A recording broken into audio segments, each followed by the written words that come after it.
मौजूदा सरकार में पत्रकारों की स्थिति क्या है ये तो पूरा देश जानता है। पत्रकार भी खुद इस बात को मानते हैं, लेकिन अगर पत्रकार सच नहीं बोलेगा तो करेगा क्या। बहुत सारे पत्रकार अपनी नौकरी बचाने के लिए शायद गुणगान कर सकते हैं, लेकिन बहुत सारे क्रांतिकारी पत्रकारों को ये बिल्कुल भी गवारा नहीं होता।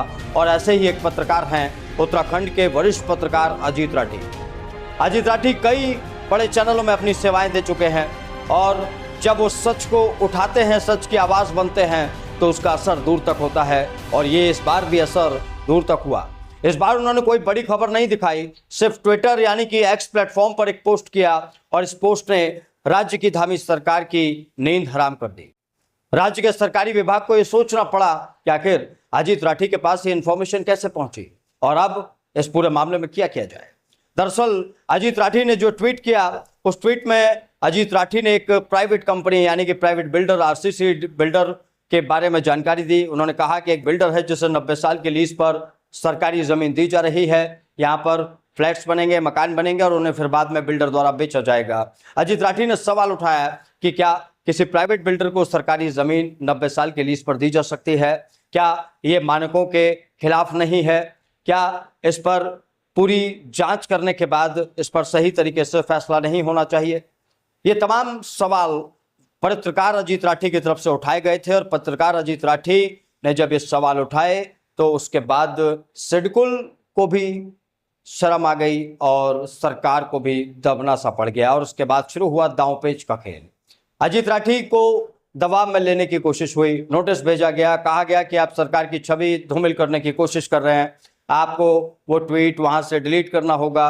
लेकिन अब इन सब के बीच प्रेस क्लब की तरफ से और तमाम जो प्रेस संस्थाएं हैं उन तमाम लोगों की तरफ से एक मुहिम शुरू हो चुकी है अजीत राठी के समर्थन में और लोग अजीत राठी के इस ट्वीट पर समर्थन कर रहे हैं क्योंकि उन्होंने सच बोला है।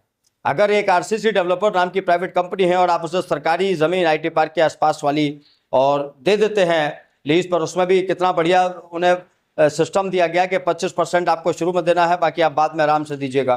तो ये तमाम सवाल जब उठाए गए अजीत राठी की तरफ से, उन तमाम सवालों के बीच यही सवाल उठता है, क्या पत्रकार सच भी बोलना बंद कर देगा? क्या कुछ एक जो पत्रकार बचे हुए हैं समाज में, जो जनता और लोकतंत्र की जो आवाज है उसे बचाने की कोशिश कर रहे हैं, मजबूत करने की कोशिश कर रहे हैं, क्या उन्हें भी दबाने का प्रयास किया जाएगा? अजीत राठी एक सुलझे हुए पत्रकार हैं, एक समझदार पत्रकार हैं। अजीत राठी ने अपने पत्रकारिता के करियर में यह साबित किया है कि उन्हें कभी भी कोई चीज झुका और दबा नहीं पाई। उन्होंने सच्चाई का दामन हमेशा थामे रखा और मैं नकुल चतुर्वेदी अजीत राठी के साथ पूरे तरीके से मुस्तैद खड़ा हूं। जिस तरीके से भी उन्हें आवश्यकता होगी, यहाँ पर हमारी टीम, हमारा संगठन, हम सब लोग उनके साथ पूरे जी जान के साथ जुटे रहेंगे।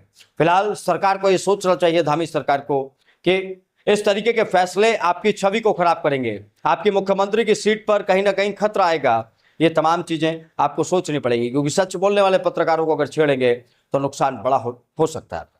मैं हूं नकुल चतुर्वेदी और आप देख रहे हैं भारत मीडिया।